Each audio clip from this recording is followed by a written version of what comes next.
gözəllik ha. Bir dənə dəstə baxın. Qiymət deyəsən inanmayasınız. Saroçkanın bir dənə gözəlliyinə bax. Şalvara bax. Buz parça ha. İkisi bir yerdə.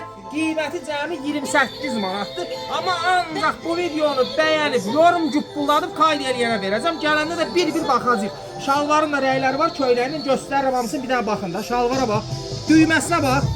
Bir dənə düyməsinin qiyməti 150 manatdır. Mən şalvarama dəst qarışıq köynəklə 28 manata verirəm. Bir də rənginə baxın, bir də buna bax. Fabrikli şalvardır, buz parça. Gedirsən alırsan 40-50-yə. Rənglərə bax, gözəlliyinə bax rəngin.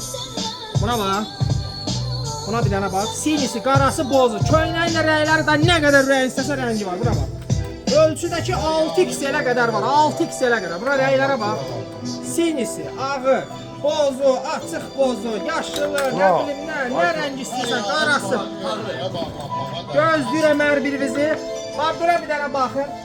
Həzin musiqi sədaları altında sizə 50-150-yə yerlənənlərdir. Bax, buna bax. Tensəldə özləm, nazikdir. Buz parçada yerində. Hər birinizi gözləyirəm 28 manata Saroçka şal var. Saroçkanın təş qiyməti 10 manatdır, təhт ala bilərsiniz. Şallarda 18 manat.